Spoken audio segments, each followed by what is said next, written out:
En modo otoño. Canal 9, a tu lado.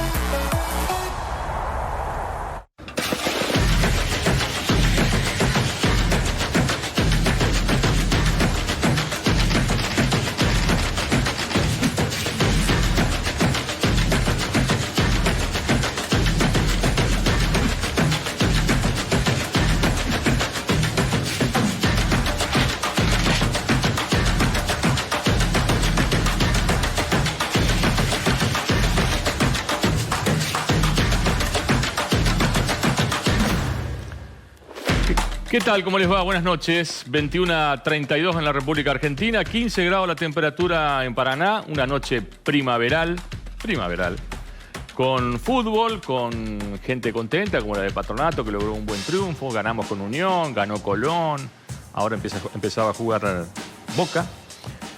Bueno, pero nosotros tenemos un programa cargadito hasta la hora 23, cargadito, muchos temas. A ver, alguna vez allá por marzo de 1996, cuando se leyó la sentencia que condenaba al ex policía Carlos Bala como partícipe del secuestro y crimen del escribano Rubén Calero, sucedido en 1991, los vocales del tribunal y el fiscal Jorge Beade se tuvieron que ir por la puerta de atrás por la cantidad de sillas que les arrojaron y las amenazas de golpiza de un nutrido grupo de familiares y amigos. Pero nadie del Superior Tribunal de Justicia, ni del Colegio de Abogados, ni del Gremio de los Magistrados movió un dedo por los agredidos. El ex vicegobernador Domingo Daniel Rossi también hizo llegar a varios copoblanos de Santa Elena en el 2006 cuando lo juzgaron y lo condenaron por corrupto. Llegaron en colectivo hasta tribunales, gritaron y patotearon a quienes venían a declarar en contra del actual intendente en la causa por los millones de dólares que tenían en el Uruguay y a nombre de su madre jubilada y su ex mujer empleada pública. Pero no pasó a mayores y nadie se escandalizó en la justicia. Gustavo Petaco Barrientos, preso desde fines de 2012, acusado de un doble homicidio que tuvo por víctimas a Matías Jiménez y Maximiliano Godoy, también provocó una fuerte reacción en tribunales. A la mañana siguiente de su detención, un grupo de casi 100 personas con banderas y pancartas de Patronato, como así también bombos y redoblantes, llegó hasta la misma puerta del edificio del Poder Judicial para exigir la libertad del líder de la Barra Brava. En esa ocasión mostraron otra bandera emblemática que luego lucirían a menudo en las tribunas del Estadio Presbítero Grela. Quieren bajarnos, no saben cómo hacer, decía. Y el escudo del Partido Justicialista. Amenazaron a cada uno de los fiscales que investigaban el caso, pero nadie del Superior Tribunal de Justicia dijo nada. Tampoco exigió respuesta a la Asociación de Magistrados ni el Colegio de Abogados. Sergio Uribarri había asumido su segundo mandato y Barrientos era un aliado importante en el club del exgobernador. Acá más cerca, ya por marzo del 2020, el procurador Jorge García, la adjunta Cecilia Goyeneche, el fiscal de género Leandro Dato y el subjefe de policía José Lauman, además de otros funcionarios judiciales, no pudieron salir del edificio de tribunales entre las 7 de la tarde y las 6 de la mañana del día siguiente, porque un nutrido grupo de mujeres se apostaron en las diferentes salidas del edificio judicial para no permitir que se retiren, en repudio al accionar judicial y policial por el crimen de la joven Fátima Acevedo. Las manifestantes bloquearon los accesos de calle La Prieda, Córdoba y Santa Fe e incluso la playa de estacionamiento ubicada sobre esta última arteria. Nosotros queremos que nos den explicaciones, reiteraron, pese a la conferencia de prensa que hubo en horas de la tarde, como así también la comparecencia del comisario Lauman en el acceso principal de tribunales, lo que le valió los más variados epítetos y escupitajos tanto a él como a las funcionarias policiales, mujeres. Además hubo pegatinas en paredes y vidrios de tribunales. Hubo una causa por daños que no tuvo repercusión, pero nadie del Superior Tribunal de Justicia, ni del Colegio de Abogados, ni de la Asociación de Magistrados salieron a decir demasiadas cosas al respecto. Pero al parecer, la semana pasada llegó a Paraná lo más parecido al Ku Klux Klan norteamericano o a sectores identificados con los grupos neofascistas adoradores de Hitler. No llegaron a decirlo de esa manera desde el Superior Tribunal de Justicia, ni la Asociación de Magistrados, el Colegio de Abogados o los sectores políticos, pero demonizaron como a nadie al grupo de mujeres enrolados en el equipo republicano que vino hasta Capital para repudiar los fallos a favor de los corruptos o cuestionar la destitución de Cecilia Goyeneche, tal como lo hicieron en defensa del fiscal Campagnoli o por el caso Nisman. Nunca hubo desde el 83 a esta parte una reacción tan coordinada entre sectores de la justicia y la política para expresarse de modo contundente contra quienes le enrostraron a dos abogados, como Raúl Barrandegui y Miguel Ángel Cuyen, la defensa del exgobernador Sergio Olivarra. O sea, una situación que se vive a menudo cada vez que hay una condena por un delito grave, pero está visto que los miembros del alto cuerpo nunca se enteran por estar 2 pisos más arriba en el edificio. Las mujeres cuestionadas, la mayoría de ellas jubiladas procedentes de Buenos Aires, se excedieron en el escrache ante el estudio de Barrandegui y lo reconocieron así públicamente en una nota que le hiciéramos por radio esta mañana.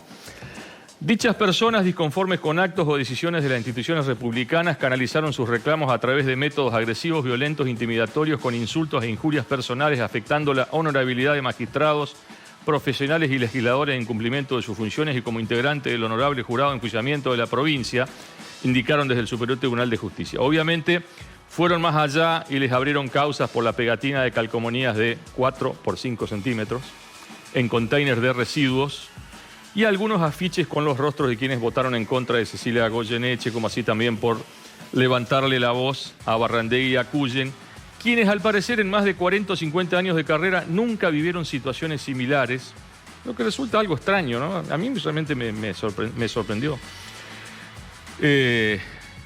Además, la respuesta del poder hizo que se publicara en algunos medios los nombres y apellidos de todas las mujeres que concurrieron a tribunales. Nombre y apellido. En fila. La pregunta que uno se hace es, ¿fue para tanto el episodio? ¿Tan mal se sintieron los abogados defensores y los jueces? ¿No hay una sobreactuación respecto de los hechos tratando con ello de poner de qué lado están los malos de una película y de qué lado se encuentran los buenos y necesarios para esta sociedad enterriana? ¿Es más importante que la opinión pública ponga en foco a estas mujeres que se manifestaron en tribunales de lo que uno puede estar o no de acuerdo, ¿no?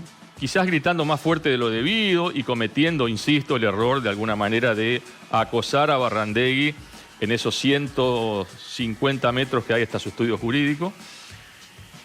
Y no la andanada de pedidos, o sea, es más importante esto que la andanada de pedidos de sobreseimientos por delitos de corrupción que se han venido presentando en las últimas semanas para beneficiar a los corruptos en base a la resolución de la Sala Penal del Superior Tribunal de Justicia de diciembre del año pasado, que acorta los tiempos de las investigaciones en las causas. Y que incluso motiva hasta pedidos de sanción para alguna fiscal de parte de esos mismos abogados por supuestos excesos en sus dichos en la audiencia. Doctor Cuyen, para tanto. Atentando contra su libertad de expresión y de opinar sobre lo que está pasando. Esos mismos abogados, o ese mismo abogado, han dicho lo que se les antojó en los últimos meses contra fiscales y periodistas en las audiencias que se emitieron en vivo e en directo por internet, pero nadie les dijo nada. Y estamos en democracia, y hay libertad de expresión, y está bien que se expresen, y si tan molesto que lo digan, pero de ahí a pedir que le tiren la oreja a la fiscal, que la lleven al rincón y la hagan arrodillar arriba de granos de maíz también. ¿Dónde estamos? Está claro que se está cambiando el eje de las cosas. Está claro que después de la destitución de Cecilia Goyeneche, vocales, jueces y abogados quieren más venganza y más cabezas rodando. Quieren meter miedo en fiscales, en investigadores policiales, en funcionarios judiciales, en periodistas, para que no se metan más con la corrupción, para que nadie más deje al descubierto los chanchullos con dineros públicos.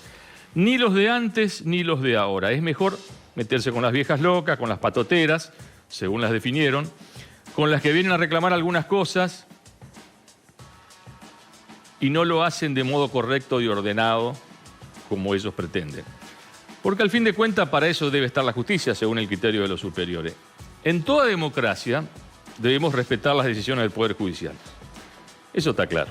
Si estamos en desacuerdo, disponemos de los recursos para apelar y obtener o no sus revocaciones. Es lo que está ocurriendo en el caso Goyeneche, donde acá en Entre Ríos se escribió un primer capítulo. Falta la última palabra que está en la Corte Suprema. Veremos si el máximo tribunal de la Nación está de acuerdo con un juicio donde uno de sus jurados es el padre de un acusado por corrupción, o en un juicio donde luego que renunciaron 16 abogados consiguieron uno al efecto para que le acuse a la doctora, ¿no? Cualquier parecido con las comisiones especiales que prohíbe la Constitución Nacional no es coincidencia. Las denuncias anónimas de corrupción a jueces o los escraches por ejercer el derecho de defensa son manifestaciones teñidas de violencia que debemos repudiar en todos los casos, y más aún lo deben hacer las más altas autoridades del Estado y de la Organización de los Abogados. Pero lo que estamos viendo no es eso justamente, sino pronunciamientos parciales para unos sí y para otros no. Es la alineación de todos a la carta al servicio de quien fue condenado a 8 años. Y eso no debe suceder, no puede suceder, no está bien. Esto es Cuestión de Fondo. Buenas noches, Claudia, ¿cómo le va? ¿Cómo anda? ¿Títulos? Muy buenas noches. La situación de la Caja. Esta noche nos visita el presidente de la Caja de Jubilaciones de Entre Ríos, el contador Edgardo Escarione. La realidad del organismo previsional de la provincia, las principales dificultades y los desafíos. Además, las jubilaciones de 2 integrantes del Superior Tribunal de Justicia.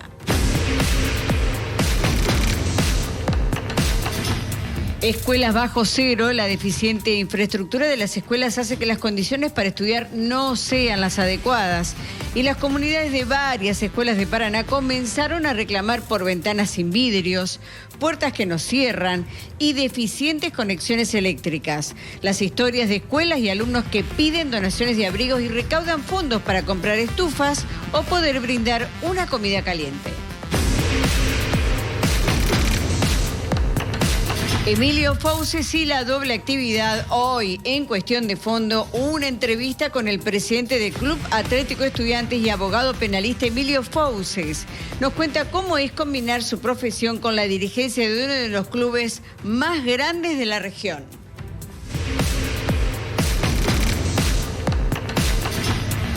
Causa Weigel, la sentencia. Este miércoles se conocieron las condenas contra los 21 imputados por el vaciamiento fraudulento de la empresa Crespense. Dictaron prisión preventiva para los principales acusados. En instantes, la palabra del fiscal Ignacio Candiotti. Viene también Leandro Ardoy, me dicen, ¿eh? Vienen los 2 fiscales. Y si la gente se quiere comunicar con nosotros, cosa que agradecemos, porque nos sirven muchísimo, nos ayudan muchísimo cada semana. Lo pueden hacer a través de nuestras redes sociales, en Facebook, Cuestión de Fondo, en Twitter, @CDFOK, en Instagram, Cuestión de Fondo, en YouTube, Análisis Digital, Cuestión de Fondo, y ahí vas a poder encontrar todos nuestros informes y podrás volver a ver el programa. Línea de WhatsApp 343. También se puede ver en Análisis, obviamente, en la web de análisis.com.ar, análisisdigital.com.ar. En Canal 9 Litoral TV, y la línea de WhatsApp es 343-505-7153. No los vi nadie, dijo Dani Rossi. Bueno, ¿qué va a hacer? ¿Cómo le va, Karine? ¿Cómo anda? Pero bien, ¿y usted? ¿Cómo anda con la lapicera? ¿Estás con la lapicera todo el tiempo? Porque esta semana jubiló a 2 vocales, digamos, del Superior Tribunal de Justicia. No lo había pasado nunca, digamos. O sea, 2 vocales en menos de 48 horas. Es récord acá, ¿no? Sí, creo que debo ser el presidente que más vocales he jubilado en 2 años, ¿no? Porque me tocó el doctor Castrillón. El lunes firmamos la resolución que concede el beneficio provisional al doctor Esmaldone. Y si Dios quiere, mañana a primera hora firmaré la del doctor Salduna. Ajá. Bueno. Todos acorde a derecho, todos han cumplido las leyes previsionales que exigen los requisitos mínimos y han llevado un tiempo bastante prudencial, le diría que como cualquier otro beneficio jubilatorio, por lo menos estas 2, así que están acorde a derecho. Bueno, pero a ver, en el caso del doctor Salduna, lo que se comenta es que el doctor Salduna había pedido específicamente continuar por un tiempito más para dejar asentado, dejar todo bien, digamos, su despacho. Esto se puede acordar, digamos. Depende del superior, no de ustedes, digamos. ¿Ustedes? No, por supuesto. No, nosotros concedemos mediante una resolución el beneficio jubilatorio y después el organismo, cualquiera sea, estamos hablando de cualquier organismo, le otorga el cese de la actividad. Nosotros, por lo general, por reglamentación, damos entre 60 y 90 días por una cuestión de liquidación de haberes y demás para que la gente no quede sin cobrar. Obviamente, cuando son determinados funcionarios de cierta relevancia, bueno, depende del organismo, si se lo da en ese tiempo, se lo da antes, pero no depende de nosotros. Claro, porque, o sea, yo recuerdo de cuando se jubiló a Castrillón, se lo notificó y al día siguiente ya no pudo ir más, digamos, o sea, no lo dejaron que siga, digamos. No sé si él tenía la intención de seguir, por lo menos en todo caso vendía un poco de humo diciendo, no, sí, pero a usted no le dijo ni una palabra, le dijo, liquídese. Sí, nosotros directamente, ya le digo, emitimos la resolución, hemos mejorado en eso de notificarlo mediante el canal electrónico que tenemos, los canales oficiales, y después el organismo empleador, digamos, le da los días que ellos creen conveniente. A veces se toman licencias, o hay... O sea, lo de Castrillón dependía exclusivamente de la voluntad de los integrantes del alto cuerpo, digamos. Por supuesto. O sea, que en todo caso, o sea, usted llegó hasta ahí y sus compañeros podían haber dicho, quédese un mes más, quédese un tiempo más. Sí. Pero le dijeron... Sí, son decisiones que exceden a la caja de jubilaciones. Claro. Y usted como presidente, ¿qué presiones siente o tiene? Porque yo me imagino que, a ver, entiendo que cuando estaba tomada la decisión de jubilarlo a Smaldone, que ya estaba en Concordia, creo que varias semanas antes, ya es como que se despidió. En realidad se despidió el año pasado y le pidieron que siga por el tema del jurado. Hizo una comida, entiendo, también con los empleados. Pero el doctor Salduna, me dicen que se enteró cuando nosotros hicimos la publicación de que se iban a jubilar y que se puso muy, muy mal. ¿Se comunica con ustedes, alguien de la justicia, para decir, podemos ver si esto se puede postergar, se puede rever o no? Eso no pasa. No ha pasado en este caso. Los expedientes iniciaron, creo que Smaldone lo inició en octubre, o sea que más o menos estuvimos 8 meses, que es lo que regularmente tarda un beneficio previsional. El caso del doctor Salduna, si bien la fecha de inicio dice diciembre, pero es un caso muy anterior, claro, hace mucho tiempo. Con un planteo, ¿no? Él venía con un planteo que se realizó un acuerdo entre la Caja de Jubilaciones, la Fiscalía de Estado y él sobre un beneficio nacional que él tiene, que obviamente ha renunciado, o sea que es una jubilación, un expediente que ha llevado muchísimo tiempo. Sí, usted lo ha dicho acá. Sí. Y yo me he comunicado con ambos por una cuestión de cortesía, le he dicho que íbamos a firmar su jubilación. Y obviamente ellos me dijeron... ¿Qué le dijo? A ver, ya sé lo que le dijo Smaldone, pero ¿y Salduna qué le dijo? No, Salduna me dijo cuál era la fe, si ese día cesaba o tenía, si nosotros poníamos la fecha de cese. Le expliqué lo mismo que comenté recién, que nosotros solamente otorgamos el beneficio provisional y que él tenía que, con su organismo empleador, desconozco cómo es el tema del superior, si se juntarán todos los miembros, si será la presidenta, si será el director de recursos humanos, la verdad no lo sé. Que le da la fecha de cese, que nos tienen que comunicar a nosotros, porque nosotros con la fecha de cese liquidamos haberes y completamos el expediente, ¿no es cierto? ¿Cuánto está cobrando hoy por hoy un jubilado del Superior Tribunal de Justicia? Entiendo que el más alto sería Chara Díaz, ¿no? Sí, Chara. ¿Cuánto percibe hoy por hoy? ¿Y cuánto percibirían Smaldone? No, eso superan superan el $1.000.000, sí. Bueno, pero una cosa es que sea 1.100.000 y otra cosa es que sea 1.600.000. Bueno, es el 82% móvil del sueldo activo. ¿Estamos más cerca de 1,5 millones? Estamos más cerca, tal vez. Pero nosotros... No, tal vez no. Usted es el contador, el presidente nosotros de la Caja de Jubilaciones. Si no sabe usted, ¿a quién le pregunto? No, estamos más cerca del 1,5 millones. Lo que pasa es que a veces hablar de cifras es un tanto odioso pero eso ya lo es. O sea, de alguna manera lo hemos dicho. Sí. ¿Usted tiene idea cuánta gente del Poder Judicial hoy por hoy ha iniciado trámite jubilatorio? Sí, hoy estábamos haciendo un relevamiento, tenemos alrededor de 4.400 expedientes en la caja dando vuelta por distintos motivos. Y del Poder Judicial, si bien tenemos no más de 30, 40 expedientes entre jubilaciones, pensiones, reconocimiento de servicio, no tenemos identificado cuál es la posición que ocupa, si son empleados, si son magistrados. Obviamente uno que anda en la calle o los ve en la cancha, alguno que dice, che, está mi trámite, acordate. Claro. lo hace todo el mundo, ¿no? Sí, sí, me imagino. Más usted que va a la cancha de Patronato. Vamos a la cancha, sí, regularmente. O sea que tiene una oficinita, digamos, ya al costado de la platea para decir, bueno, a ver, en los 15 minutos del entretiempo atiendo. No, pero siempre el comentario está. Uno cuando ocupa un cargo yo creo que tiene que dar determinadas respuestas y más, aparte nos conocemos de tantos años, ¿no? Yo sé de 2 magistrados que han iniciado su beneficio jubilatorio o su expediente, digamos, bueno. Y no, le preguntaba, contador, porque supongamos que de golpe usted se encuentra que se jubilan 30 van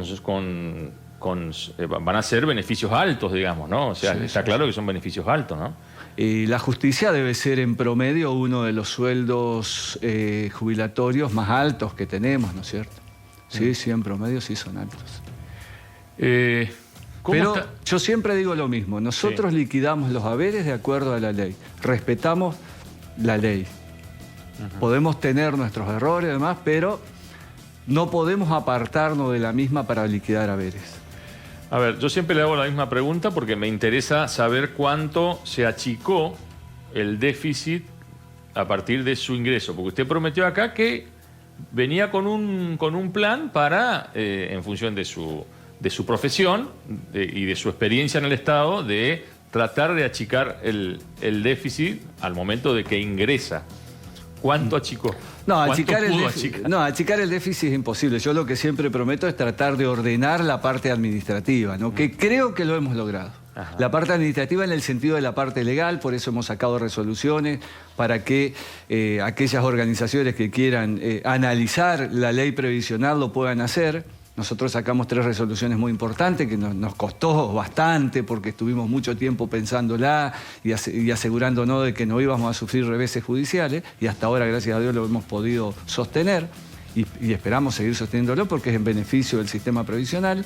El déficit es prácticamente imposible achicar, yo creo que siempre lo he dicho también. Sí. Sí, dejar un orden legal más que nada para que se pueda analizar. El déficit cada vez... hoy por hoy estamos en...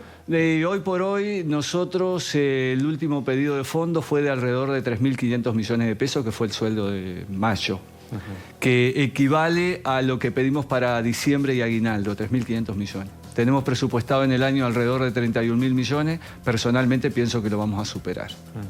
O sea, las irregularidades, o sea, ya no hay más ñoquis en la caja de jubilaciones. Y nosotros, personalmente... Ese tema lo solucionaron, porque recuerdo que usted cuando llegó era uno de los problemas con los cuales se encontró, digamos. Y bueno, a ver, ¿qué pasa con esta gente que no está? No, todos los que... regularizamos legalmente la situación de todos.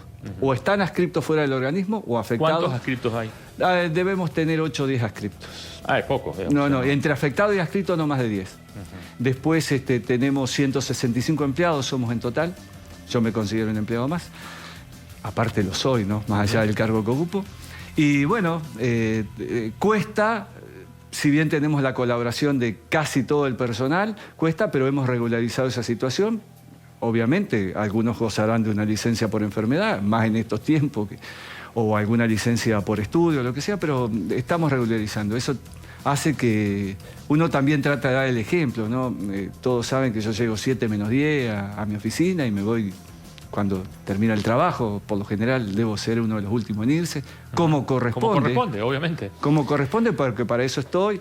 Y yo siempre digo que un funcionario, más allá de su chanza de que en la cancha, sí, en la cancha también te preguntan, y en el supermercado, y encontrás en la panadería que te dice, mi beneficio, si usted puede. Y uno trata de explicarlo, que tarda 8 meses. Obviamente hay situaciones especiales, sería hipócrita decir que no.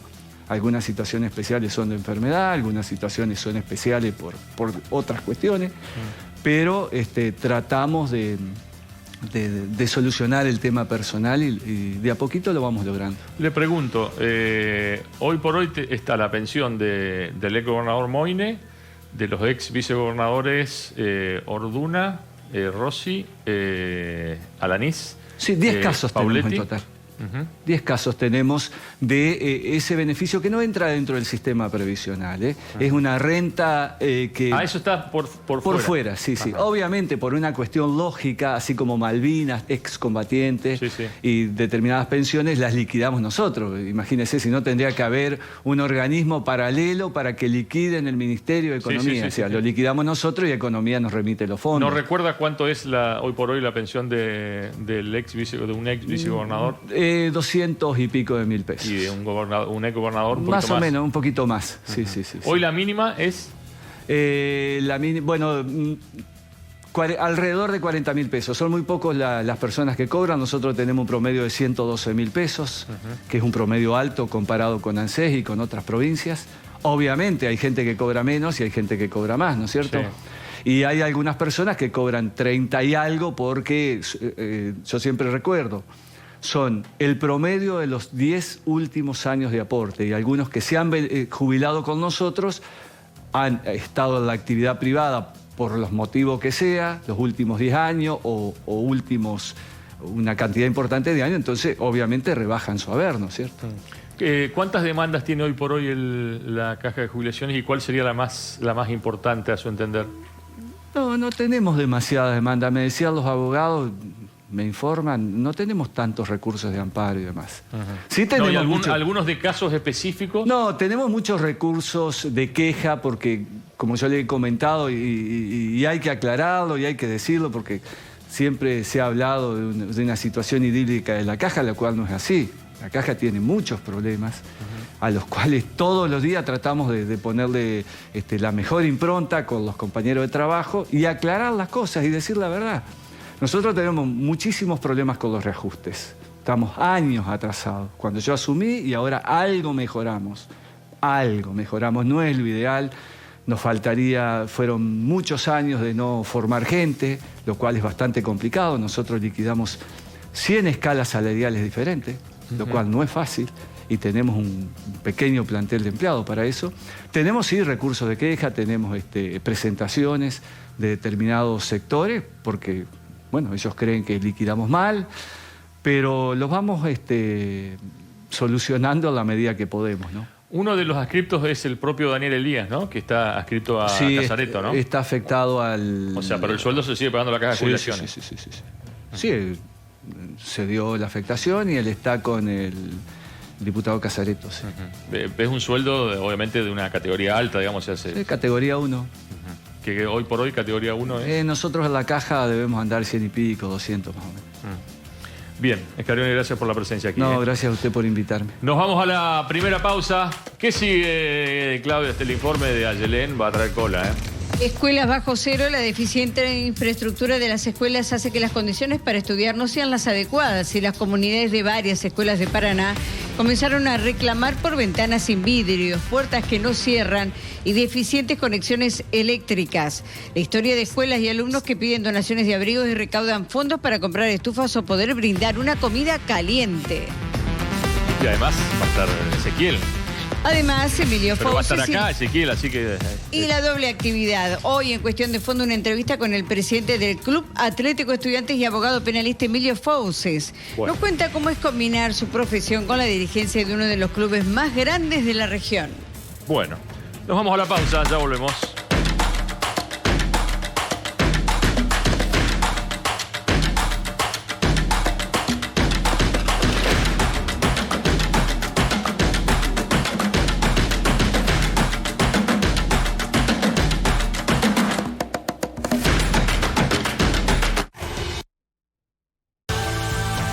En modo otoño. Canal 9, a tu lado. Llegaste. Sentí la naturaleza. Volvé a conectar con vos. Encontrá tu destino en vivisantafe.com. Santa Fe Provincia. Sabemos lo mucho que te esforzás para que todo salga bien. Aseguramos a las personas que amás, tus bienes, tu comercio o profesión. Sentí el alivio de estar respaldado en momentos difíciles. Y Abser Seguros, asegurando tus experiencias.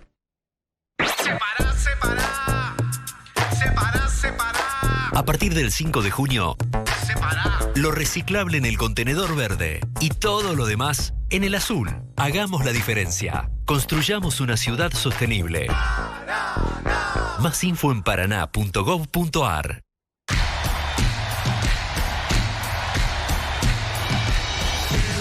Llegó Ratisalil CBD, la primera crema con cannabidiol aprobada en Argentina. Todas las propiedades del cannabidiol de alta pureza concentradas en Ratisalil CBD. Llegó un nuevo movimiento y tu cuerpo lo empieza a sentir. Llegó Ratisalil CBD. Encontralo en todas las farmacias del país. Arranca el día para los locales, que son locales. Los locales, locales. Son esos que nacieron en tu localidad y donde te conocen por ser local. A todos los locales nos gusta ir a esos locales. Por eso tu banco local te da beneficios en más de 800 locales. Y cuando vas con tu tarjeta del banco local a un local, ahí jugás de local.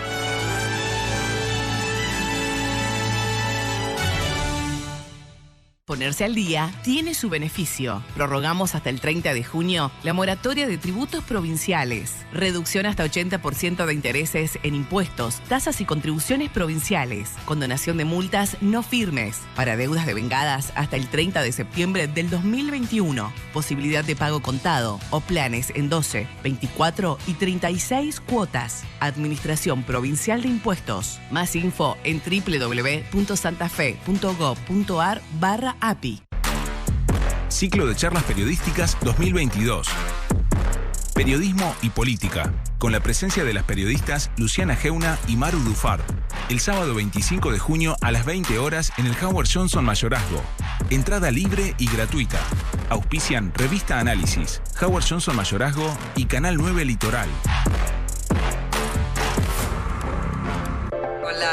Es increíble, Cris, la cantidad de productos que tiene Cicatricure. Siempre me llamó la atención el hallazgo científico y cómo descubrieron que desvanece las cicatrices. Y también sirve para las arrugas. Esas arrugas gravitacionales que te cambian la expresión. ¿La noticia la das vos? Por supuesto.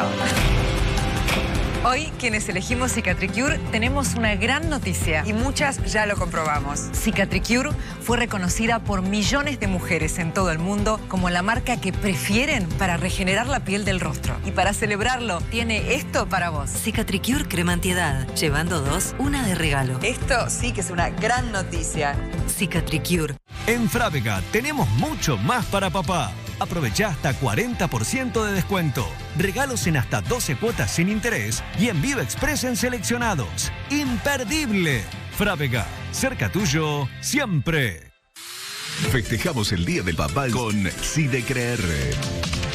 Te ofrecemos 6 cuotas sin interés, 20% de descuento. Y los días 9 y 16 de junio, 12 cuotas sin interés. Busca los comercios adheridos en www.sidecreer.com.ar.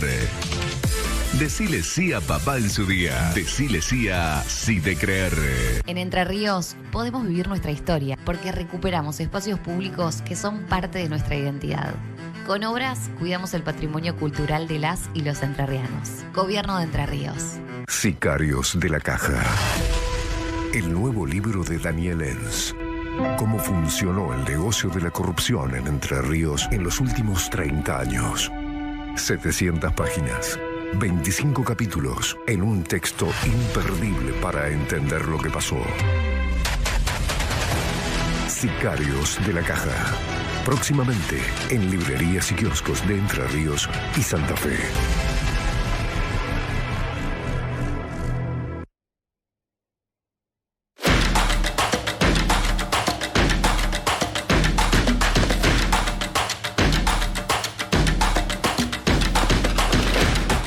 Segundo bloque, ¿cómo le va, Yeren? Buenas noches, ¿cómo anda? Buenas noches, muy bien. ¿Qué me cuenta?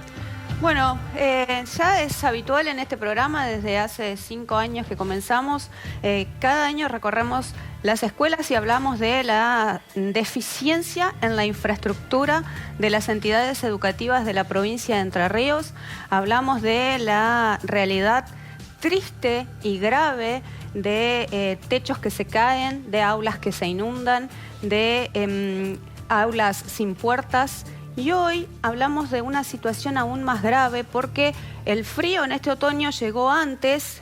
Ya tuvimos ola de frío polar, que estamos acostumbrados a tenerla en el invierno, y esto comenzó a generar problemas, consecuencias en los alumnos. Y en esta oportunidad son ellos mismos, los propios estudiantes, los que comenzaron a movilizarse. En esta situación se vio en todos los medios nacionales cuando en Buenos Aires hace algunas semanas atrás, cuando el frío comenzó, algunas escuelas, algunas comunidades educativas hablaban de la falta de gas. Hablaban de que las estufas todavía no las habían probado y que no habían comprobado el estado en que estaban las conexiones de gas. Sin embargo, en la provincia de Entre Ríos estamos hablando de chicos que no tienen ni siquiera conexión eléctrica en las aulas, con lo cual ni siquiera pueden conectar estufas, ni hablar, obviamente, de conexiones de gas en las escuelas de la provincia de Entre Ríos. Ellos comenzaron, decía, a movilizarse, acompañados por los padres, acompañados por unos pocos docentes y directivos, los pocos que se animan a sostener algún reclamo en las escuelas hoy día, y empezaron a generar campañas para recolectar ropa, para vender tortas fritas, para poder acceder a cubrir ciertas necesidades que hoy por hoy el Estado no les está cubriendo. Vamos a compartir lo que fue el disparador de este informe, una nota que los alumnos del Centro de Estudiantes, el de la Escuela Secundaria número 6, Lomas del Mirador, le enviaron a la rectora de esa institución y que le piden que eleve al Consejo de Educación. Dicen los chicos: el invierno todavía no comienza y el frío en nuestras aulas es imposible de soportar. Sabemos que escapa a usted como máxima autoridad de la escuela, pero apelamos a que eleve esta nota. Por iniciativa de nuestras profesoras, está en marcha una venta cuyo fin es recaudar fondos para que todos los cursos tengan una estufa. Pero nuestras aulas no tienen puertas, tienen puertas y ventanas que no cierran, vidrios rotos o ausentes, o no tienen enchufes, por lo que nuestro intento de tener estufas es en vano. Dicen después los propios estudiantes: nos gustaría que las autoridades responsables compartieran en nuestras aulas las 5 horas diarias a las que estamos sometidos intentando escribir cuando las manos están frías, estar sentados cuando los pies ya no se sienten y sobre todo intentando prestar atención y aprender cuando lo único que podemos pensar es en no temblar. Sumamos a esto que tenemos compañeros que no disponen de abrigo suficiente y son solo unos pocos los que pueden traer mantas a la escuela. Esto está pasando hoy en las escuelas de la provincia de Entre Ríos. Incluso en escuelas privadas de la ciudad de Paraná he podido confirmar que los chicos van a las escuelas con cobijas y se pasan las 5 horas de clases envueltos en las mantas. Y dicen los chicos de la escuela de Lomas del Mirador: si queremos completar el panorama, pensemos en los chicos que asisten sin comer antes de clase. Qué bueno que los chicos se organicen y se movilicen para hacer eso, ¿no? Es realmente movilizador también para nosotros, y es alarmante también tener que contar que hay escuelas en las que los centros de estudiantes quisieron participar de este informe y las autoridades de las escuelas no les dejaron. Pidieron autorización, como corresponde, para poder brindar su testimonio, para mostrarnos las condiciones en las que están pasando estas cosas y no los dejaron. Estoy hablando de la escuela Manuel Belgrano, la que conocemos como la Comercio número 2, y ellos se comunicaron personalmente conmigo y me enviaron audios para contarme que en la escuela faltan vidrios, que no tienen calefacción, que hay puertas y cerraduras que no cierran, que les faltan baldosas, que les faltan focos, que no hay cielo raso y que por eso ellos también se están organizando junto con la cooperadora y con los papás para realizar venta de tortas y para realizar un bingo para poder ir cubriendo estas necesidades. Quiero leer otro párrafo de la carta que enviaron los estudiantes de Lomas del Mirador. Dicen: esperamos que le dé continuidad a la vía jerárquica, como solicitamos más arriba, para poder dar clases de una forma digna que facilite lo más importante de nuestro paso por la escuela: aprender. ¿Creen posible aprender algo de alguna asignatura bajo estas condiciones? Si su respuesta es sí, los esperamos, con gusto los recibimos en nuestras aulas. Si su respuesta es no, necesitamos que hagan algo, que lo hagan pronto y sin tanta burocracia. Esto están pidiendo los chicos de cuarto, quinto año, algunos incluso de tercer año, que están formando parte de los centros de estudiantes de las escuelas de la ciudad de Paraná. A raíz de esto, de este pedido urgente que hacen los chicos, estudiantes secundarios de la ciudad de Paraná, estuvimos recorriendo diversas escuelas. Estuvimos en el Colegio Nacional, un lugar histórico, un edificio enorme que lamentablemente se está viniendo abajo, se cae a pedazos literalmente, y allí estuvimos recorriéndolo y hablando con uno de sus docentes. También estuvimos obviamente con los chicos de la Escuela de Lomas del Mirador. Ellos nos hicieron un recorrido muy importante por toda la escuela, contándonos su indignación, su tristeza y las cosas, las acciones que estuvieron haciendo para poder suplantar todo esto que les está pasando. También estuvimos en la escuela secundaria número 12, provincia del Neuquén, que hoy tiene una gran parte de su edificio, y hoy y desde hace varios años atrás, gran parte del edificio inhabilitado, no se puede utilizar porque literalmente se viene abajo. En ese lugar funcionaba la cocina, hoy no tienen cocina y por lo tanto a los chicos les están dando comida fría. Por eso los propios docentes junto con la cooperadora organizaron la semana pasada una venta de tortas fritas para poder dar una comida caliente, al menos una comida caliente en el día para los chicos que concurren a la escuela provincia del Neuquén. Y también estuvimos en la escuela número 1 César Blas Pérez Colman, que funciona en el complejo Escuela Hogar, donde hay chicos que van en alpargatas, en plena ola de frío, sí, a la escuela.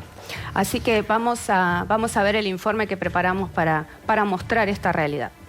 La realidad es que los chicos vienen de distintos sectores de la ciudad y a veces llegan con poco abrigo, sobre todo estos días atrás, días pasados, que tuvimos un incremento de la masa fría bastante intensa y veíamos que llegaban desabrigados y por ahí nosotros no teníamos en este momento la suficiente cantidad de ropa o los talles, por ahí nos estábamos quedando escasos, al igual que con las zapatillas. Entonces surge esta necesidad desde el complejo de pedir a la población la colaboración en cuanto a lo que es abrigos, calzados, medias, ropa interior, para poder asistir a los chicos en esta situación. Algunos vienen caminando, otros los que pueden acceder al colectivo vienen en colectivo, pero muchos de ellos tienen que atravesar por ahí descampados o zonas más alejadas a la periferia que cruzan pastizales o desagües y qué sé yo, entonces llegan a la escuela con el calzado húmedo, con las medias mojadas, y bueno, nosotros nos ocupamos de eso. O por ahí mismo cuando la zapatilla se rompe durante la mañana, como te comentaba, nosotros tenemos que solucionar, salir del paso en ese momento, y es por eso que solicitamos a la población que cuanto calzado tengan en desuso como para donar y en buenas condiciones, acá siempre es bienvenido. Contabas dos casos. Un nenito que vino con alpargatas en plena ola de frío polar y otro que vino con pantalón corto. Exacto, sí, por ahí pasan esas cosas. Tiene justo una sola muda de ropa, en la casa lo lavan, lo ponen en condiciones y ese día a la escuela hay que venir con lo que hay. Entonces vos los ves llegar y lo primero que hacemos nosotros es tratar de solucionar esa situación para que puedan transitar el transcurso de la jornada escolar en una condición óptima, que no sea el frío un distractor en el aprendizaje, sino que puedan estar cómodos en el aula o en el taller. Ustedes están viendo que además de esta necesidad de ropa de abrigo, de calzado, también los nenes vienen con muchas necesidades alimentarias. Sí, más con el frío. Uh-huh. En eso es importante el tema del comedor aquí en la escuela. Sí, es fundamental. Es uno de los elementos principales también dentro de la jornada escolar. El poder llegar al comedor. Afortunadamente los chicos cuentan con eso hoy por hoy. Me contabas, tienen también un sistema de duchas, contanos cómo es eso. La escuela cuenta con un sistema de duchas, entonces nosotros por eso es que pedimos por ahí la donación de ropa interior, de toallas, también pedíamos vez pasada jabón, shampoo, porque la escuela, por ahí hay muchos chicos que en su casa no tienen la comodidad de una ducha con agua caliente para poder higienizarse, entonces nosotros lo que ofrecemos es, a través de la campaña de la ropa, le preparamos una muda que se la dejamos en el sector, le acondicionamos el sector, ellos lo utilizan y bueno, y la ropa sucia, que la muda que se sacan, se la llevan de vuelta a su casa y se van con la muda que nosotros le proveemos. Con esto de la pandemia, bueno, una de las sugerencias es que tengamos la ventana abierta para que circule la ventilación y bueno, en la parte de la escuela hace frío, digamos, en la planta alta de la escuela hace frío, bueno, en todos los lugares hace frío cuando recrudece el invierno y bueno, una de las demandas de los chicos era por el frío y también por poder tener algo caliente en la panza, como quien dice. Entonces, bueno, de la cooperadora escolar se hicieron algunas actividades, un mate bingo, la recaudación se invirtió en 11 estufas que se compraron, que ayer empezamos a usarla con los chicos, que la van solicitando en los cursos. También el viernes pasado la cooperadora organizó una venta de torta frita, y bueno, lo recaudado fue para poder darle una leche caliente, un mate cocido caliente a la mañana, y así vamos suplantando las necesidades que tenemos y que el Estado no se hace como eco por ahí en alguna de nuestras demandas con la cooperadora escolar. Hablaste de la necesidad de que los chicos tengan algo caliente en la panza. ¿Ustedes tienen chicos que vienen de barrios vulnerables en la zona? ¿Eso ustedes lo están viendo, esta necesidad cada vez más? Sí, nuestros estudiantes vienen de barriadas populares, el asentamiento 351, el barrio Belgrano, barrio Presidente Perón. No es común que te manifiesten que tienen hambre ni nada de eso, pero por ahí sí nos ha pasado chicos que se han descompuesto y porque no han desayunado. Cuando te pones a indagar es porque no desayunaron, porque no habían comido nada. Y bueno, por eso también era la urgencia de poder brindar esto, sin descuidar el sentido pedagógico que tiene la escuela. Digamos, nosotros estamos para contener a nuestros estudiantes de estas barriadas populares, pero también la parte pedagógica es muy importante para nosotros y bueno, creemos que un estudiante, seguramente estará estudiado eso, que alguien con algo en la panza caliente va a pensar mejor y va a poder estar mejor en el aula y poder hacer las actividades que la escuela le propone. Es un colegio histórico grande, ¿no? Con aulas muy grandes. Nosotros le decimos graciosamente y no las aulas de heladera, porque la verdad que es entrar. Imagínate, los gurises están, 3 módulos ahí sentados. Es bastante complicado dar clase en esa situación. Y aparte en algunas aulas no hay picaporte, falta algún vidrio. Bueno, la ventana no cierra o la celosía tampoco. Bueno, es una situación bastante precaria para dar clase en ese contexto. Nosotros amamos el colegio y amamos la escuela, ¿no? La escuela pública, pero necesitamos que acá el gobierno, ya sea Consejo General de Educación, Departamental de Escuela, tome carta en el asunto y resuelva. O sea, acá proponemos, y esto lo estuvimos hablando hoy a la mañana con los profes, yo también trabajo a la mañana, proponemos, por ejemplo, acotar la jornada laboral, salir capaz que más temprano a la noche, a la mañana entrar más tarde, ¿no? Y aparte nosotros tenemos las aulas virtuales, podemos trabajar con las aulas virtuales ahí y después venir al colegio a la mañana, más tarde, y a la noche salir más temprano, porque la verdad que es imposible. Hay muchos profes que por ahí se juntan en la biblioteca y tenés 3 profesores dando clases en la biblioteca porque es el lugar más cálido. Después las aulas es casi imposible trabajar de esa forma. ¿Es una situación que viene desde hace mucho tiempo o lo están notando más ahora? Yo te diría que todos los inviernos se recrudece, ¿no? Es más, si vos haces una recorrida por las aulas, cada vez hay menos alumnos, que este es un motivo, ¿no? Después hay otros motivos más, pero ahora en el otoño, que nos pegó esta ola de frío polar. La semana pasada tuvimos, aparte de la neblina, o sea que era bastante triste venir a dar clase en ese contexto, ¿no? Y uno que quiere el colegio y que quiere avanzar y que quiere progresar aprendiendo y enseñando con los estudiantes, pero no, necesitamos condiciones óptimas, o sea, acá necesitamos calefacción, necesitamos que arreglen los picaportes, que arreglen las ventanas, que arreglen el tema de la humedad, el mantenimiento, ¿no? Arquitectura por ahí viene, por ahí no viene, se demoran, o sea, esta es una situación grave, ¿no? Y no solamente, nosotros estamos en un colegio del centro, estamos un par de cuadras de Casa de Gobierno, un par de cuadras del Consejo General de Educación, de la Departamental de Escuela, o sea que tranquilamente los funcionarios podrían venir acá y ver cómo es la situación en la que estamos. Jennifer Yara, presidenta y vicepresidenta del Centro de Estudiantes de la Escuela Lomas del Mirador. Hablamos hoy de un tema que les está preocupando desde hace un tiempo, que es el tema del frío. Cuéntanos cuál es la realidad acá en la escuela. Nosotros llamamos más o menos para tenerlo al tanto cómo estamos viviendo todos los días. No tenemos ventana, los enchufes no se pueden usar porque se corta toda la luz. Nos cagamos de frío porque directamente no tenemos vidrio en la ventana. Hay agujeros en la pared. Nosotros nos encargamos de sacar fotos, de ver aula por aula lo que cada uno está pasando. Más que nada los enchufes también, que son un peligro. Algunos están saltados para afuera, no tenemos estufa. Nos cagamos de frío, literal, en la escuela. Esta situación la viven ahora, ustedes la vieron como centro de estudiantes y se pusieron manos a la obra. Contanos qué acciones tomaron antes. Y nosotros lo vivimos de que empezamos la escuela y ahora que ya estamos a sexto tuvimos que esperar hasta el último año a poder hacer algo y que nos escuchen y ser la voz de todos los estudiantes para que más o menos nos presten atención y pudimos hacer cosas. Ahora estamos haciendo unas ventas de promo de pasta, de pizza para poder recaudar para comprar estufa. Pero estamos a la nada porque no se pueden usar las estufas porque enchufás y se corta toda la luz. No hay luz tampoco, hay algunas aulas que están desocupadas por eso mismo. Y ahora, hicieron una nota también a las autoridades planteando todo este tema.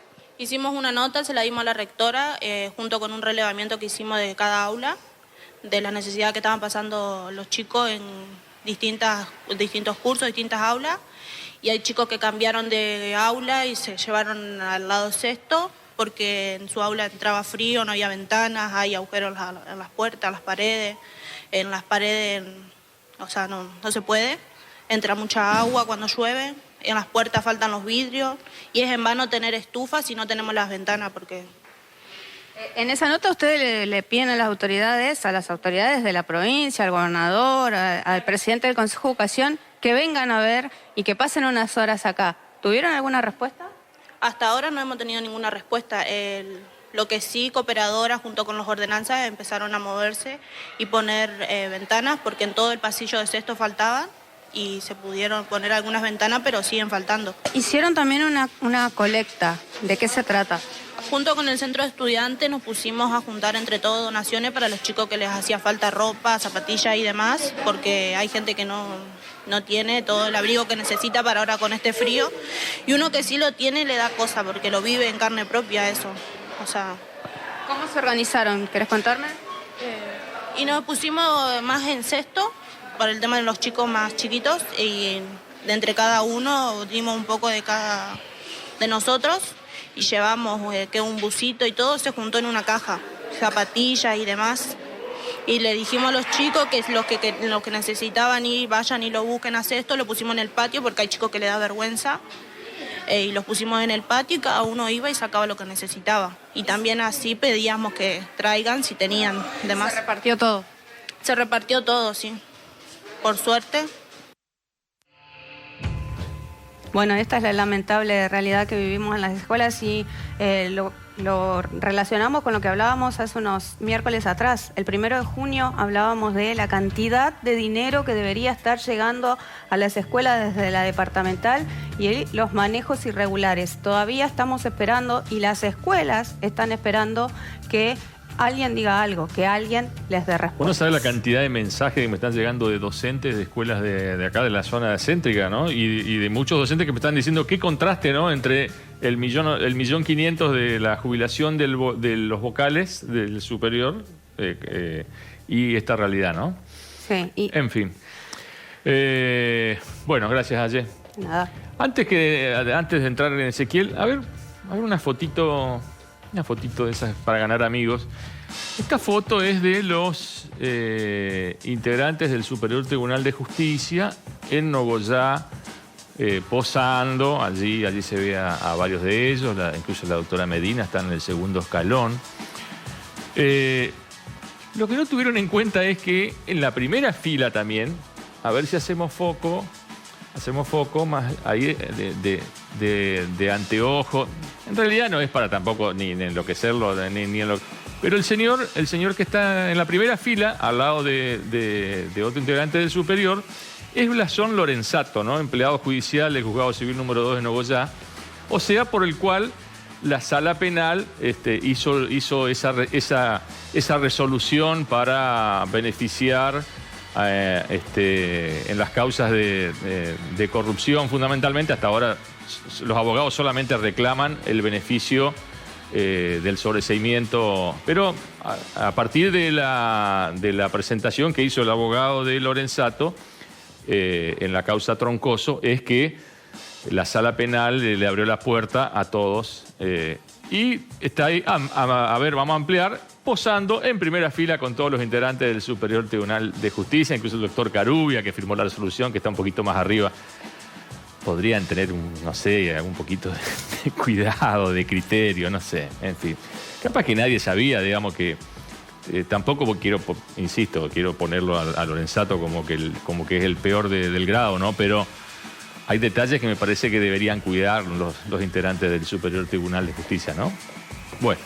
Ezequiel Rey, ¿cómo le va? ¿Cómo anda? Buenas noches. ¿Vamos al corte o...? No. No, el corte de pelo suyo es muy bueno. ¿Cómo le quedó? Cada vez más parecido a Oscar Sabino Regenjar, aquel jugador de Unión. Me agarré yo, me corto yo, digamos, y mi mujer me hace el retoque después. Está bien, muy bien. ¿Qué va a hacer? Hay que ahorrar. Bueno, vamos a hablar, hoy nos vamos a dedicar a un club muy especial en la ciudad de Paraná. Un club muy especial porque divide comentarios y además tiene un presidente que bien podría ser denominado extravagante, ¿no? Por su forma de vestir, su pelo largo, sus anteojos negros, pero ahí lo medio vemos. rockero, ¿no? Emilio Fauce, exactamente, pero siempre tiene en cuanto a los temas, uno conoce a los dirigentes del deporte y cuando uno va a hacerle alguna pregunta un poco complicada se ponen nerviosos, no les gusta, después te dicen, no me esperaba que preguntes eso. Pero Emilio Fauce responde a todo. No, sí tenemos, algunos que han salido hace muy poco tiempo. Un reportaje, ¿Para qué hacer un reportaje si van a decir no me esperaba? Yo creo que siempre la gente hay más nervios en el deporte que en la política, por ejemplo, ¿no? Pero un dirigente se siente un poco tocado, aludido, al toque llamando, mandando mensaje. Bueno, pero este no es el caso de Emilio Fauce, al cual le hemos preguntado absolutamente todo. Algunos temas como su momento los rugby golpeadores, otros temas de equidad de género, el crecimiento del club. No, bien, pero todo responde. Vamos a la primera parte de la nota de Emilio Fauce. Mejor momento de los últimos 30 o 40 años del club. El club en el 2001, con aquella famosa crisis, entró en una crisis importante, la crisis que arrastró el país también le llegó a este club. Veníamos con unos años medio tranquilos y hoy la verdad que el club está pasando, ya te digo, a mi criterio y despojado de toda subjetividad, de que seamos nosotros los que lo estamos dirigiendo en este momento, pero creo que está pasando el mejor momento de los últimos 30 o 40 años seguro. Tanto en lo institucional como en lo deportivo estamos muy bien también. En esa crisis 2001, ¿cuántos socios tenía y cuántos socios tiene hoy el club? Y ahí fue la gran caída de socios del club. El club llegó a tener en los años 90, hemos charlado con vos, llegó a tener 14.000 socios, más o menos dicen los libros. Y yo creo que en el 2001, después de esa crisis, tenemos que haber llegado a la mitad. Fue una crisis muy dura, ¿te acordás del tema de los bonos federales? Y bueno, se retrajo mucho la economía familiar de todo el mundo. Y una de las primeras cosas donde impacta son en este tipo de cosas que no son necesarias y no son de primera necesidad. Entonces caímos mucho. Y hoy estamos en 10.000 socios, que hacía muchísimos años que no llegábamos a los 10.000 socios. ¿Y a qué se debe ese crecimiento en una etapa que muchos pueden hablar de una crisis importante dentro del país y la ciudad, por ahí? Yo creo que la cuarentena cambió muchos paradigmas en la sociedad. Algunos van a ser transitorios, otros probablemente sean para siempre, o sea, cambien a futuro, se cambien ya para siempre. Yo creo que una de las cosas que cambió es revalorizar el tema del aire libre, el deporte. Nosotros vemos hoy que ha crecido nuestras disciplinas, han crecido todas muchísimo después de la cuarentena. Todas las disciplinas que tenemos y la gente viene al club. Hubo 2 años donde no hubo muchas posibilidades o era complicado viajar. Entonces mucha gente de la ciudad buscó clubes como alternativas para pasar las vacaciones. Los 2 últimos veranos, nosotros con el tema de que sacamos el cobro del derecho de pileta, también fue una decisión muy acertada y hizo que mucha gente venga al club que aparte somos, por lejos, por supuesto, el club que más posibilidades da en ese sentido, con la cantidad de sedes, la cantidad de piletas y la cantidad de cosas que se pueden hacer. Yo creo que la gente está valorando mucho y los clubes salimos bien posicionados de la cuarentena. ¿Cómo logran tener tantas sedes? Porque hoy es difícil. Creo que hasta podríamos decir que no son profetas en su tierra, que la gente no valora lo que tienen, pero realmente es uno de los clubes ejemplos del país. Sí, somos de la región el más grande seguro, y estamos entre los más grandes del país también seguro. Eso sí ha sido una característica siempre del Club Estudiantes. El Club Estudiantes, te diría sobre todo en la época de Morelli en adelante, te estoy hablando principio de los 80, se sustentó en mucha obra, mucho servicio al socio, comodidad, y es una filosofía que se ha ido transmitiendo a todos los dirigentes que nos ha tocado sucederlo, y creo que es una clave distintiva nuestra, y apostamos mucho a eso. Permanentemente en este momento estamos con 2 o 3 proyectos importantes de obra realmente importantes, y nunca se para. Acá, siempre que venga al Club Estudiante vas a ver alguna bolsa de cemento, algún empleado pegando ladrillos, porque permanentemente se está construyendo. ¿Cuáles son esas obras que están encarando? Las más importantes en estos momentos es un Zoom y un gimnasio deportivo muy importante en el Plumazo. El Plumazo como sede ha crecido mucho, es la sede netamente deportiva nuestra. Allá conviven 3 disciplinas con muchos deportistas, y entonces se necesitan más gimnasios, se necesitan un salón para la parte social, que es muy importante en nuestros deportes. Se está encarando esa obra ahora. Se está terminando de anexar lo que es la última sede que incorporamos el año pasado, que es la sede Urquiza. Se está terminando de integrarla con lo que es la sede central, si bien son 2 sedes que nosotros las tenemos distintas, pero bueno, están pegadas una de otra. Estamos rearmando el globo acá de la pileta de invierno, de la pileta grande, para poder utilizarla ahora en invierno. Se están haciendo riegos, se están haciendo un montón de cosas.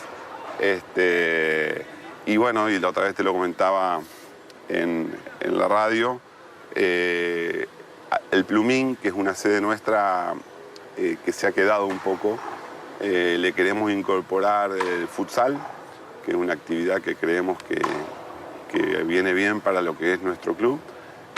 Y también eso está un proyecto de antes de fin de año, iniciar la obra de las canchas. Hay una ley de equidad de género en el deporte que le falta todavía aplicar la norma, pero que ya está sancionada. ¿Cómo está Estudiante con el tema de la equidad de género? Estamos un poco atrasados en ponernos al día con eso. Justamente uno de los temas que hemos estado viendo este año para encarar, se están incorporando mujeres, más mujeres este año. Ahora el mes que viene estamos de asamblea de renovación de autoridades. Y después en las disciplinas, sí, en las disciplinas hay mucha participación de la mujer, tanto en la parte dirigencial como en la parte deportiva, en las disciplinas que tenemos la rama femenina, por supuesto. Así que estamos comprometidos también con eso, que es una realidad, es una demanda de la sociedad, la entiendo totalmente justa, adecuada y necesaria, creo que nos va a venir bien, así que estamos atentos a eso. Bueno, equidad de género, una de las propuestas que seguramente va a tener que tener en cuenta en la próxima comisión directiva, que se va a renovar en el mes de julio. ¿Qué va a pasar? ¿Va a seguir Emilio Fauces de presidente? Lo responde. Nuestros ingresos están compuestos exclusivamente por la cuota social. Aparte, como no tenemos disciplinas profesionales, no vendemos un jugador, no tenemos... Es cuota societaria y eventos, grandes eventos. Nuestro club es una de las características que tiene, un generador de grandes eventos en la ciudad.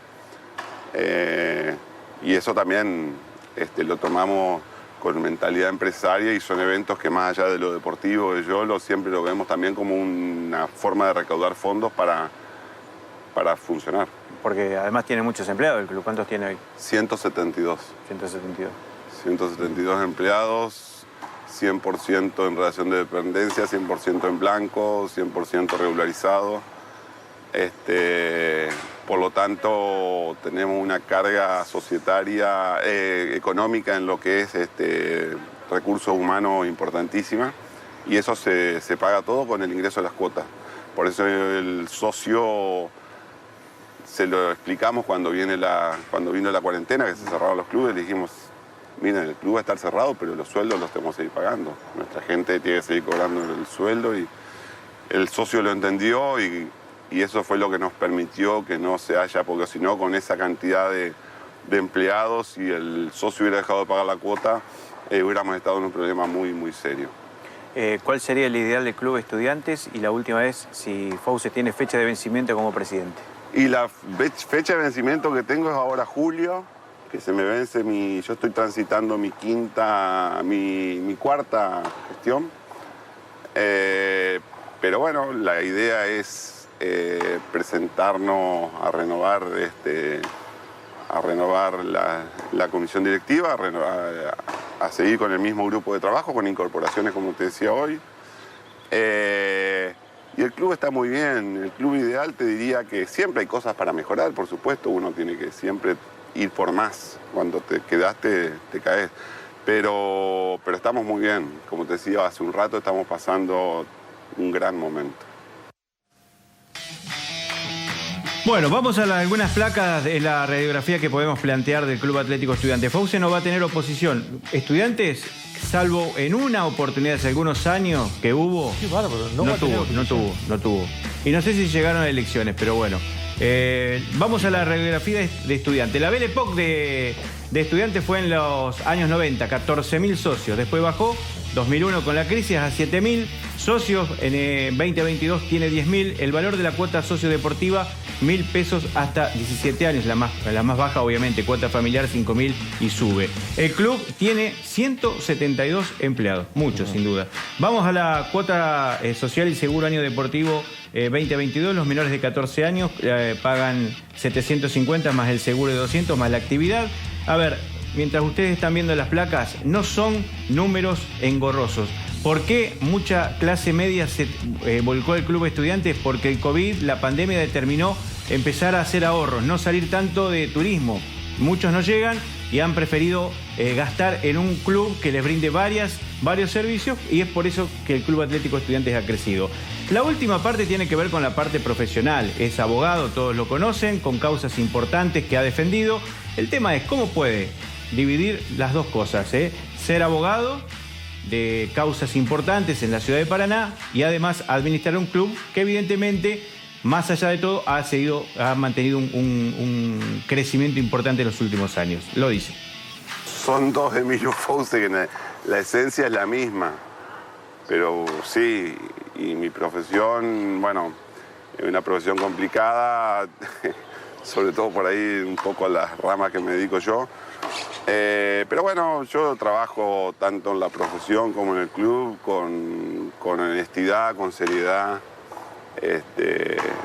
Y creo que eso me permite que acá en el club no afecte para nada mi actividad profesional. Aparte, yo entro acá al club, la profesión queda afuera.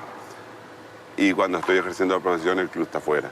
O sea, separo bien las cosas, pero creo que es parte de manejarse con una conducta clara y transparente, y eso ha hecho que no me genere, que no sean incompatibles y que no me genere inconvenientes ni una cosa ni la otra. Tengo épocas más complicadas que las otras, cuando están esas causas en acción. Le he restado mucho tiempo al club,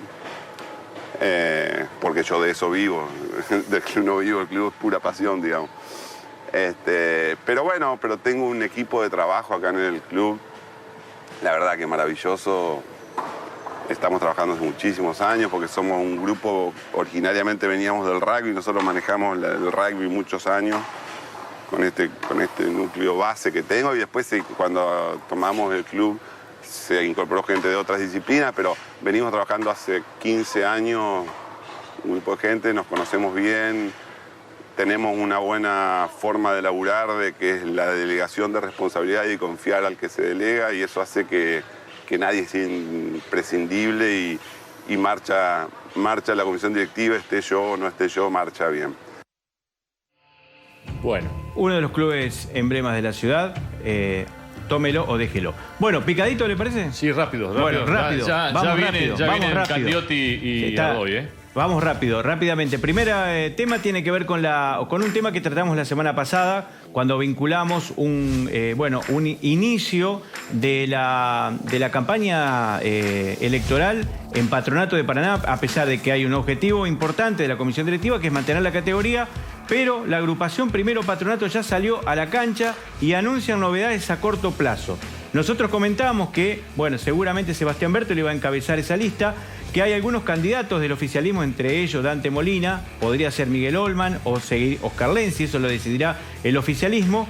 Y vinculamos a la 1 de febrero una joven agrupación recientemente conformada, como que estaría apoyando a Dante Molina. Se han comunicado, se han expresado que ellos deslindan cualquier tipo de acercamiento con el oficialismo y se instalaron como, ellos dicen, somos hinchas de fútbol que queremos apoyar a Patronato, pero sin banderías políticas. Veremos qué va a pasar el año que viene. La aclaración pertinente y solicitada por la agrupación la 1 de febrero. Tema 2. Sí. Nos quedamos en Patronato, porque ayer hubo un partido de fútbol que ganó bien Patronato, me parece que despierta ilusiones para pelear, me parece interesante Jonás Acevedo, ojalá que Estigarribia también. Lo ayudamos hoy con Unión, ganándole a Barraca Central. Sí, señor, hubo algunos resultados que acompañaron, es decir, que hay un buen momento de Patronato para tratar de mantener la categoría. No va a ser fácil, quedan muchos puntos por descontar, pero hay que ver qué pasa con el resto de los rivales. La noticia se dio ayer, hay un informe de la policía de Entre Ríos, en la cual este informe fue redactado por la comisaría cuarta y podría traer algún tipo de coletazo, porque aparentemente durante un momento del partido un jugador de Aldo Civi, molesto porque escondieron las pelotas, fue a buscar una pelota, hubo un forcejeo con un pibe que estaba de alcance a pelota, reacciona la platea, un policía que estaba trabajando trata de calmar las aguas y ahí recibió una serie de agresiones verbales que fueron informados, y la comisaría cuarta ya tiene individualizados a 2 personas que estaban en la platea. Ese sector es ocupado por periodistas y plateístas. Bueno, estas 2 personas evidentemente van a recibir algún tipo de pena o suspensión de acuerdo ¿vinculadas a la ley del deporte? Si usted me dice que había periodistas y plateístas. No está todavía aclarado, pero yo hace un ratito hablé con Raúl Menescardi y bueno, me confirmó que hay 2 personas que ya están individualizadas, y estas 2 personas, bueno, se va a hacer un informe, se va a elevar a Patronato y habrá que ver qué tipo de sanción, si es que le cabe alguna sanción. Está el derecho de admisión, que ya algunas personas la han sufrido, bueno, pero evidentemente se trata de que esto no vuelva a ocurrir en la cancha de Patronato. Muy bien, Ezequiel. Pausa, última pausa, ya nos metemos en el tema Baikel con los fiscales Candiotti y Ardoy. Pausa.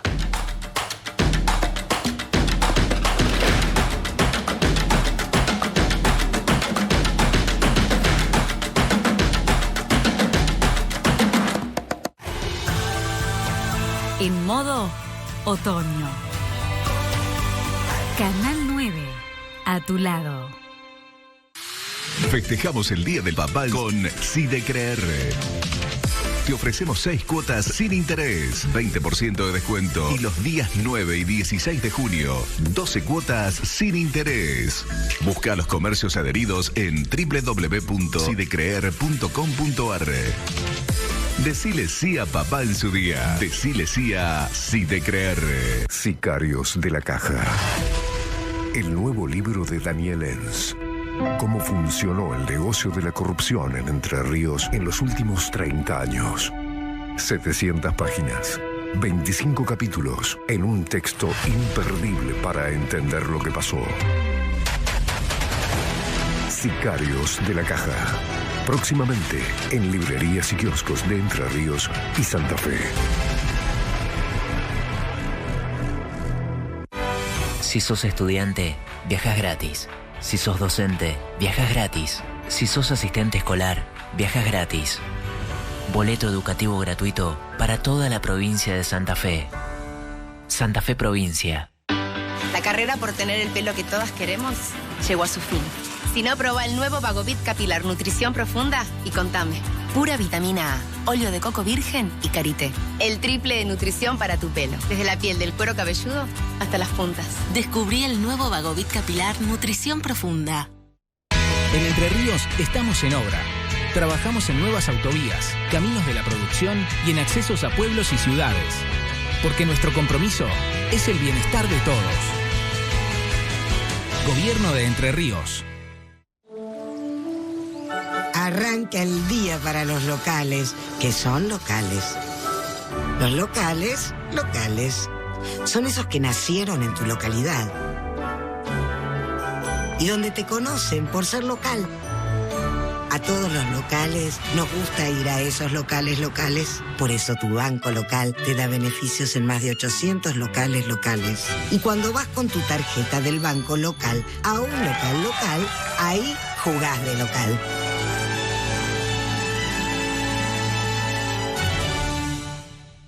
Billetera Santa Fe no para. Reintegros del 30%, hasta 5.000 mensuales. Hay más de 32.000 comercios en toda la provincia para elegir. Nadie te da más. Seguimos cuidando el bolsillo de la familia santafesina. Un programa del gobierno de la provincia de Santa Fe. ¿Tiene Geniol? Te agarró fuerte esta vez. Yo te voy a mostrar lo que el paracetamol de Geniol va a hacer con ese dolor de cabeza. Toma. Y mirá cómo empieza a avanzar Geniol. Más rápido, ¿no? ¿Sentís la potencia del paracetamol de liberación inmediata? Mirá lo que hace con ese dolor. No quedó nada. ¿Y tu dolor de cabeza? Tampoco. Es genial. Qué genial, es genial, Pablo. De Laboratorio Elea.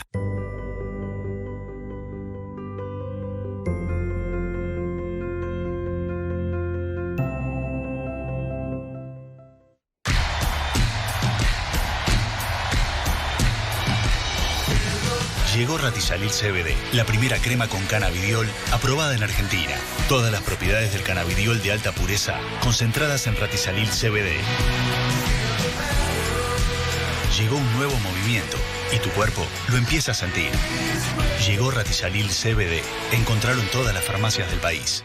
El regalo para papá está en Midway, Cervantes 27. Las mejores marcas y la mejor calidad en prendas. Visítanos y aprovechá las promociones para este Día del Padre. En Midway, vestimos hombres. En Midway, vestimos padres.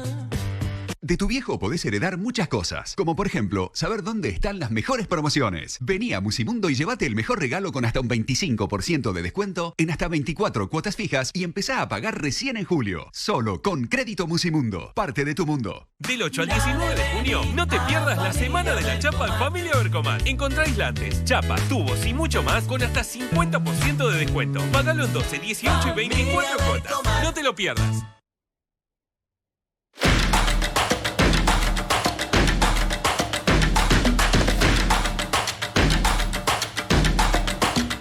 Bien, último bloque. Anticipábamos la presencia aquí de los fiscales, los doctores Candiotti y Ardoy, por lo que sucedió hoy, ¿no? Hoy la Justicia Federal decidió condenar a 14 de los 21 imputados en el juicio por el vaciamiento fraudulento de la empresa Baigel de Crespo. Un proceso oral que demandó 3 meses y se investigaron los delitos de insolvencia y quiebra fraudulenta. ¿Qué tal? ¿Cómo andan? Buenas noches. Doctor Candiotti. Buenas noches. Yo calculo que tiene que haber sido una de las causas más complejas para ustedes, ¿no? Sí, exactamente. Y por varios motivos. Uno de ellos es la voluminosidad del expediente. Realmente eran muchos cuerpos, mucha documental. Y aparte también por el tema de que nunca habíamos tratado un delito de quiebra fraudulenta. Eran muchas cosas contables. Y como lo dijimos en el alegato, con total franqueza, tanto la Fiscalía como inclusive los abogados de la defensa, los abogados, por ahí no somos del todo conocedores de la cuestión contable, entonces, bueno, había que buscar asesoramiento. Nosotros contamos con, lo debo decir, con asesoramiento de la Procelac, que es un organismo, una unidad de la Procuración General de la Nación dispuesta al efecto, que nos ayudó bastante. Y bueno, pero también tenemos que decir que lo que nos ayudó y lo que nos basó fueron los testigos que declararon en el debate a lo largo de estos 3 meses, y empezó el síndico Valentín Cerini, que dio cuenta justamente de las maniobras de vaciamiento de la empresa, de cómo se habían vendido innumerables inmuebles, vehículos de alta gama, cómo se habían escondido bienes. El juez Garzón, que investigó la causa cuando estaba en la justicia provincial, había ordenado innumerables allanamientos para el recupero de bienes, cómo se habían creado otras sociedades para detraer los bienes de la fallida y pasarlos en detrimento, ¿no es cierto?, de los acreedores.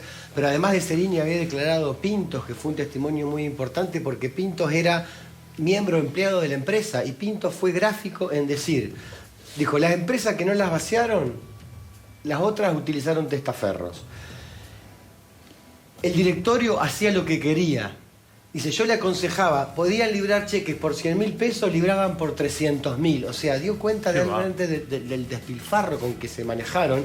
Y además dijo algo también muy elocuente que dice, ellos sabían de la quiebra fraudulenta. Dice, me vinieron a ver 2 de los integrantes del directorio para que yo lo convenza a Artemio de que se haga cargo de todo, porque sabían que iban a ir presos y como él tenía más de 70 años de edad, iban a evitar la cárcel y por eso querían que yo lo conversa al Artemio de que asuma toda la responsabilidad. O sea, el conocimiento de que estaban ante una quiebra fraudulenta y el conocimiento acerca de lo que esto implicaba, que era la prisión como hoy la justicia resolvió. No, pero además, doctor Ardoy, estamos hablando de una de las empresas, una de las empresas más fuertes de Crespo y afectar a más de 1.000 personas, ¿no? Digamos, o sea, una comunidad que se crió con, digamos, yendo todo el tiempo a través de diferentes generaciones, ¿no? A ese lugar.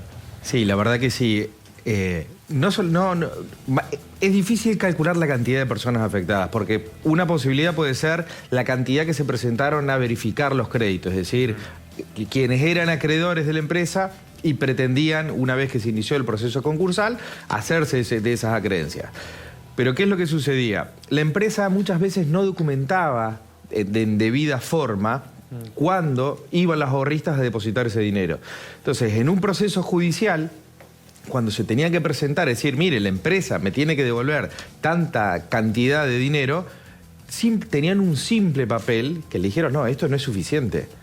Por lo tanto, ahí lo que podemos agregarle a los que efectivamente se presentaron, que fueron más de 1.600, todos los que no pudieron efectivamente verificar ese crédito, y a lo que se suman los trabajadores, porque muchos trabajadores prestaron declaración durante el juicio, y les preguntaron, ¿las empresas les quedó debiendo? Sí, 3, 4, 5 meses, algunos un poco más. Y después la pregunta consecuente era, ¿pero se presentaron a eficar? No, dice, porque nosotros sabíamos que iba a ser un trámite sumamente engorroso, que de resultado incierto, no sabíamos si nos iban a devolver efectivamente nada, así que optamos por no presentarnos. Y eso además lo estamos pensando en forma individual, pero la verdad que muchas veces eran ahorros que se canalizaban en forma familiar. Por lo tanto, el impacto era mucho mayor que las 1.000 personas, las 1.600 personas individualizadas que efectivamente verificaron ese crédito. El impacto fue mayúsculo verdaderamente. Por lo tanto, la responsabilidad es más grande.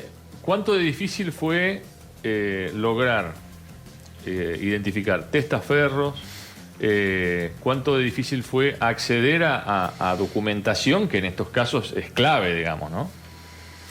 Sí, la verdad que no fue fácil, fue una tarea complicada, pero bueno, nosotros también tenemos que decir que no actuamos solos, actuó también el doctor Juan Podaini con nosotros y todo el equipo de la Fiscalía. En eso hay que ser sincero y también hay que reconocer que previamente al juicio se había hecho una etapa de instrucción que también fue... Eso ayudó mucho. Eso ayudó mucho. El fiscal García Escalada había intervenido en esa etapa. El doctor Ricardo Álvarez había intervenido cuando la causa fue a la Cámara Federal. Que nosotros fue un poco también lo que tratamos de explicar en el alegato, es decir, a ver, no es que era solo también la acusación del Ministerio Público Fiscal de estos 3 fiscales, sino que también habían pasado innumerables operadores judiciales y todos habían visto, digamos, la causa de una misma manera. Usted imagínese que el juez federal los había citado indagatoria. Previamente el juez provincial los había citado también indagatoria por quiebra fraudulenta. El juez lo había procesado, la Cámara Federal había confirmado el procesamiento, el fiscal García Escalada había hecho el requerimiento de elevación a juicio. Ahora nosotros 3 fiscales estábamos acusando. Había una acusación también de la parte querellante, que es importante decirlo. Perdón, paréntesis. El 5 de julio se cumple un año del fallecimiento del doctor García Escalada. Exactamente. Cuando empezó el juicio, hay que decirlo, la doctora Carnero le hizo un homenaje que nosotros se lo agradecimos mucho. Y bueno, y nosotros también en el alegato resaltamos justamente su tarea, porque la verdad que fue muy valioso. Doctor Ardoy, ¿cómo fue el rol de los testigos, digamos, ¿no? Porque estamos hablando de una comunidad chica, digamos, ¿no? Donde se conocen todos. Y me imagino que habrá existido alguna presión sobre muchos de ellos, ¿no? Para que cuenten la verdad de los hechos, ¿o no? Nosotros no advertimos una situación de esa naturaleza. De hecho, quizás lo que haya servido en ese sentido es cierta distancia en el tiempo en cuanto a al momento en que sucedieron los hechos y que tuvieron que prestar declaración en sede de un tribunal. Pero la realidad es que fueron muy gráficos en diversas cuestiones. Por ejemplo, algunos testigos, que eran los peritos, los que habían hecho las pericias contables, lo que permitieron fue traducir un montón de planillas y de números en cosas más asequibles que nosotros efectivamente pudiéramos comprender, porque están escritas en un lenguaje mucho más técnico propio de operaciones contables y que lógicamente nosotros como abogados se nos escapan. Entonces eso permitió clarificar un montón de cuestiones. Y además declararon también trabajadores que decían, a ver, esto era un grupo empresario, es decir, era Baigel S.A., pero también había un montón de empresas alrededor.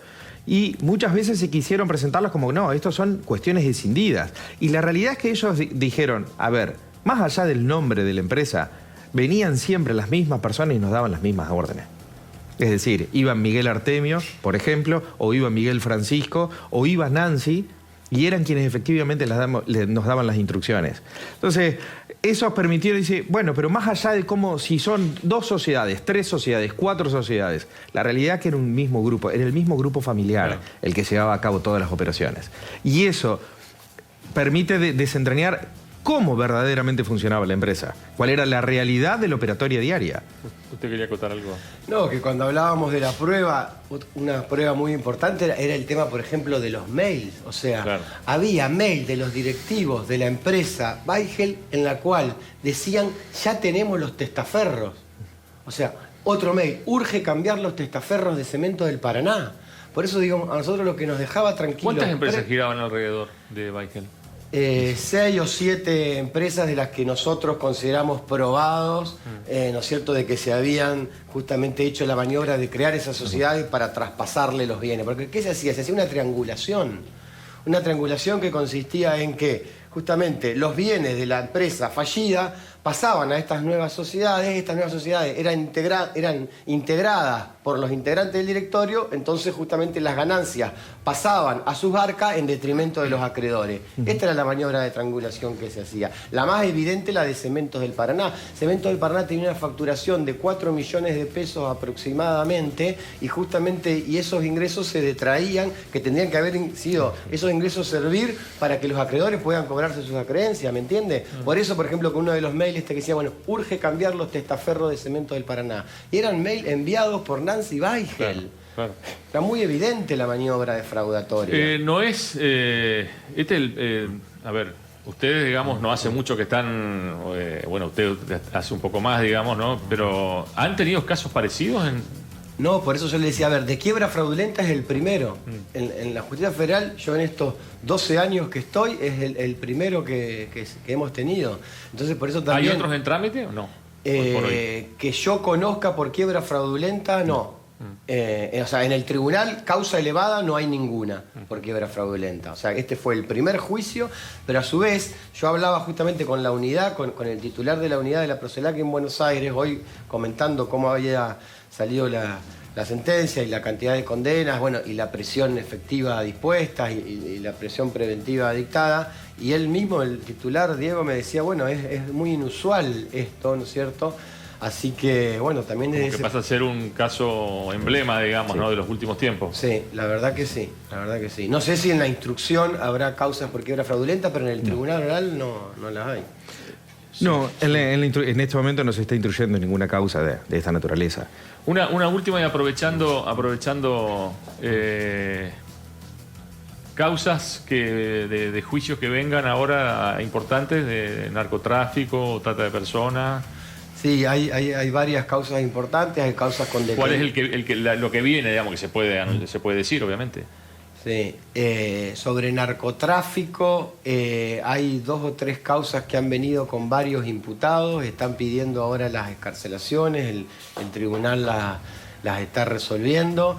Y bueno, y después hay una causa importante que es la que estábamos hablando recién, que quizás que también con querellante de la FIP, no es de narcotráfico ni de trata de personas, pero es la que hablábamos recién de la relacionada con la DGI, la de las... No es más DGI, es AFIP. AFIP, la de... Morel Ibáñez. Ah, sí, esa causa. Sobre, digamos, ¿de qué se trata? Si no quieren nombrar los imputados sin nombrarlos, sobre el ¿sobre qué se trataba? Sobre una operatoria, una suerte de cooperativa lógicamente entre comillas, que asesoraba a distintas empresas que tenían problemas económicos y tenían contactos con personas, con funcionarios de la FIP para paralizar los procesos de ejecución y conseguirles planes de refinanciación.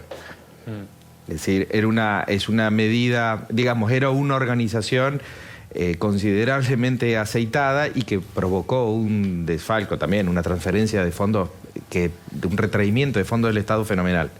¿Cuánto? Y en eso había además muchos profesionales involucrados. Ajá. Profesionales me refiero a abogados, contadores y funcionarios de la FIP. Yo creo que también una de las cosas importantes de la causa de hoy, digamos, más allá de lo que se viene en el tribunal, es que nosotros siempre decimos...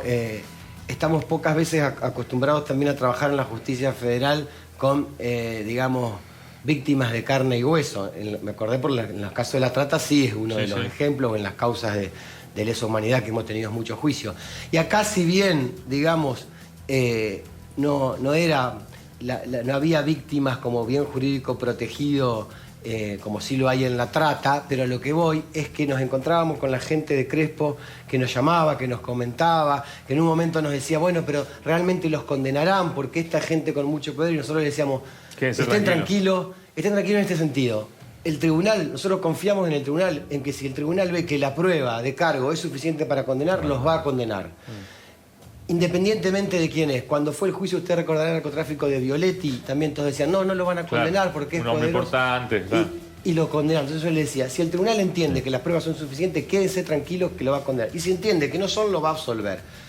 Nosotros estábamos tranquilos porque la prueba de cargo a nuestro criterio era importante y así se dictó la sentencia condenatoria. Pero lo que nos deja tranquilos es que toda esa gente de Crespo, digamos, que nos llamaba, y hoy nos los hicieron conocer varios periodistas que nos entrevistaban, decían que, bueno, habían tenido una satisfacción por esta sentencia. Entonces yo digo, bueno, mínimamente, lo deja tranquilo a uno que al hacerse justicia, toda esta gente, digamos, haya podido verse recompensada de alguna manera. Bien, gracias a ambos.